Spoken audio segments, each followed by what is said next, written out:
Lorsque tombe le soir et que la nuit est noire, lorsque la lune blanche s'arrondit dans le ciel, chacun d'entre nous sait que la meilleure place au coin du feu est celle des monstres et merveilles.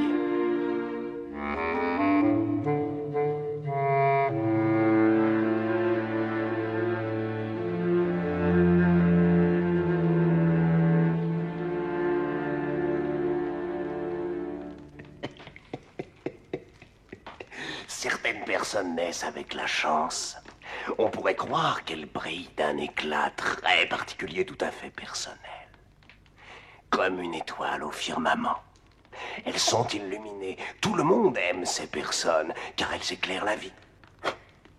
Les chats se frottent à leurs genoux. Oh, quelle horreur! C'est la chance, vous dis-je. C'est un don, un cadeau du ciel qui ne se peut détruire. Ce qui est aussi le cas des prophéties.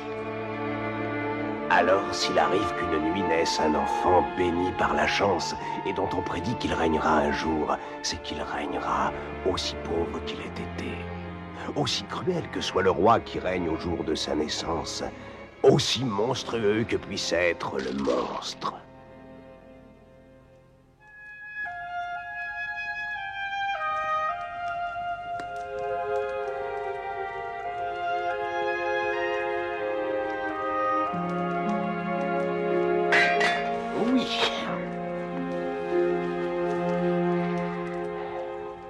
Il n'y a pas si longtemps tout au nord de la Terre, là où il fait très froid, si froid que la neige elle-même y semble tiède, deux cœurs durs régnaient sur un royaume. L'un d'eux palpitait dans la poitrine du roi, et l'autre dans celle d'une immonde créature, le Griffon. Et il arriva qu'un vendredi de la semaine de glace, le roi cruel entendit une prophétie que lui rapportèrent ses espions. Un enfant était né. Un enfant de la chance et pauvre comme pénitence car elle, le septième fils d'un septième fils. Et les sages avaient prédit que l'enfant deviendrait roi un jour. Superstition, majesté, absurdité, s'exclama le chancelier. Des contes de bonne femme, des sottises. Comment un fils de paysan, un fils de moins que rien, un rien du tout pourrait-il devenir roi? Pourtant le roi cruel écouta la prophétie, et si son cœur n'avait été si dur, il s'en serait brisé. Mais son cœur était dur, il ne se brisa point, et le roi partit en quête de l'enfant pour le prendre et le tuer. Que la nuit nous protège et que le Seigneur veille sur nous. Amen. Nous cherchons l'enfant de la chance. Est-il ici? Eh bien, oui ou non? Nous serions-nous trompés de masure? On l'appelle fortuné, Seigneur, mais de chance nous n'en avons point, et de fortune guère plus. Oh, oh mon Dieu! Mon ami, qui est un saint homme, offre 7 pièces comme celle-ci.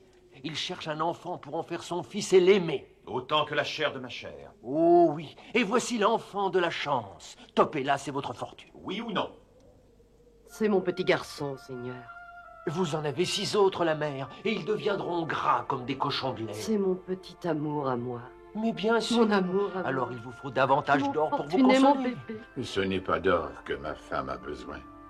Vous ne pouvez pas serrer de l'or contre votre sein et l'or n'a pas un cœur qui bat. Et mon bébé. Comme tu voudras. Tu as eu ta chance. J'enverrai mes soldats demain et le sang coulera sur la neige. Allons. Très bien. Nous allons vous confier notre petit garçon pour que vous l'éleviez. Que pouvons-nous faire d'autre? Bien. Prenez grand soin de lui, parce qu'il est notre trésor précieux.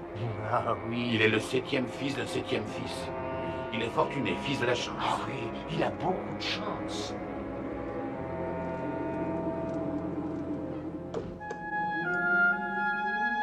Que pouvait-il dire?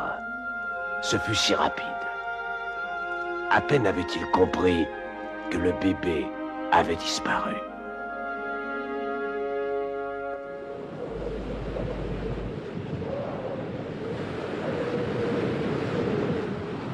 Voilà. L'enfant a souri. Ah, je sourirais aussi si j'étais fils de roi, héritier de votre trône, de votre or et de tout ce qui vous appartient. C'est vrai? Tu sourirais. Ah, moi non, sire, je parlais de l'enfant, c'est lui qui sourit. une chute mortelle parce qu'il a de la chance. Il ne souffrira pas, il ne sentira rien que le froid noir des vagues ou le choc sur les pieds. Je ne peux pas regarder. Est-ce très profond? Oh oui, plus de... Et voilà, toi aussi, chancelier, bonne nuit. Personne n'aura jamais mon trône. C'est terrible. C'est une histoire épouvantable. Pourquoi? Le bébé est mort. Tu trouves pas ça triste? Qui te dit que le bébé est mort? Ça n'est pas moi. Il est l'enfant de la chance, n'oublie pas. Non, non, non, le bébé n'est pas mort. Il est descendu vers le sol comme une plume portée par la brise. Il flotte, plane, voltige, danse, et ses langes s'accrochent à mi-course, s'enroulent autour d'une branche, retenant le bébé, soutenant l'enfant dans sa chute lente vers les abîmes, et le dépose doucement sur le sable humide au pied des falaises. Le méchant chancelier n'eut pas assez de chance, lui. La mer l'engloutit, et le lendemain, ses restes furent servis au banquet du Griffon. Quant au roi cruel, de temps en temps, le remords frappe sa poitrine et amollit son cœur. Mais le roi se reprend et se durcit encore. D'ailleurs, le roi lui-même a bientôt un enfant de son sang. Une petite fille. Au cœur doux, tendre, souple, chaud, qui bat discrètement dans sa poitrine tiède. Oh, comme le roi aime sa précieuse petite fille. Les années passent, 10 années, 12, puis 15 et 16, et la fille au cœur tendre, de ce roi au cœur dur, devient une charmante princesse. Et les prétendants accourent, ils sont 100, ils sont 1000 à vouloir l'épouser, mais le roi ne veut pas perdre sa fille. Oh non, pas si vite, pas encore, n'approchez pas. Voilà ce que pense le roi. N'approchez pas de ma précieuse chérie.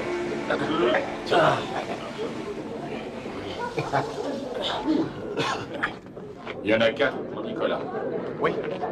4 pour toi, Nicolas. Oui. On s'agenouille devant le roi.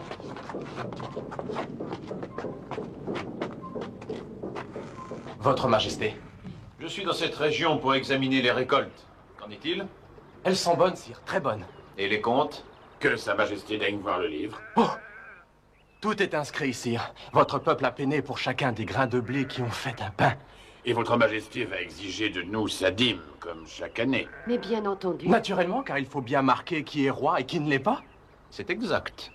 Chacun sa place, non? Pourquoi votre fils est-il blond quand vous êtes si brun? C'est que je suis un enfant trouvé. C'est un don du Seigneur, sire. Nous n'avions pas d'enfants à nous. Trouvé où? Trouvé quand? Eh Au bien, pied des grandes falaises, sire, il y a maintenant 17 ans, déposé sur le sable sans une égratignure. Il dormait béatement, ce Jésus. Je vois. Tu es fortuné, n'est-ce pas? Oui, c'est ainsi qu'on l'appelle, sire fortuné. Fortuné. Tu ferais excellente figure à ma cour, jeune homme. C'est qu'on a besoin de moi ici, Majesté. On se passera de toi. Du papier, une plume. J'emmène ce garçon. Et je lui signe un sauf-conduit. Porte ce message à la reine. Elle prendra soin de toi royalement. Le fortuné garçon que voilà est désormais à l'abri du destin. Hurrah pour le roi! Hurrah! C'est un grand jour en vérité. Le roi respire à peine tant les battements sont violents dans son cœur de pierre. Car ce brillant garçon, c'est sûrement le maudit, le futur usurpateur du trône, l'enfant de la chance. À mort! À mort! À mort! À mort! À mort! À mort, l'enfant! À mort! Mais une profonde forêt sépare le palais du moulin et presque infranchissable pour un homme à pied. De ceux qui osent entrer, peu en ressortent, car c'est un domaine interdit. Et Fortuné n'a ni carte ni guide. Il se perd, il s'égare, il s'enfonce dans la nuit des ombres et il ne voit plus rien, pas même la fosse dans laquelle il tombe.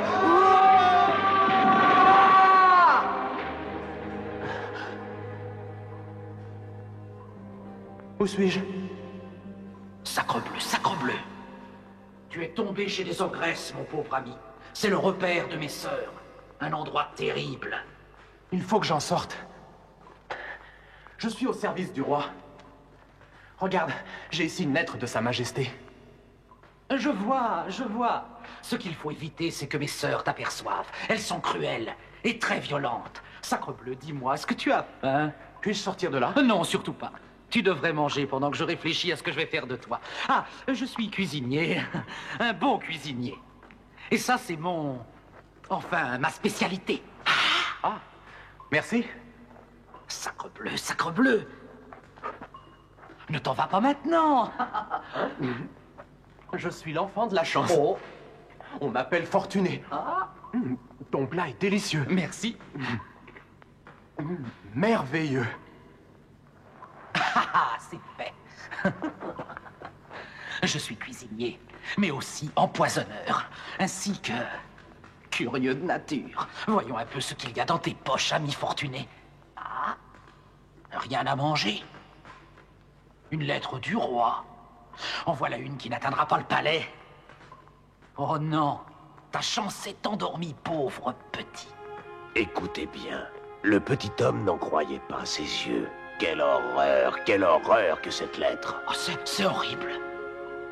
Femme. Et il continua. Quand tu liras cette lettre, ordonne que celui qui la porte et qu'on appelle Fortuné soit écartelé et découpé en morceaux. Obéis sans attendre. Ton époux. Oh, c'est répugnant. Pauvre garçon, vraiment. Mais je vais arranger ça. Il est cuisinier, mais il est aussi faussaire, ce petit homme. Et vite, vite, vite, il s'assied pour écrire une autre lettre, avant que ses sœurs les ogresses ne rentrent et ne coupent la gorge au jeune homme endormi.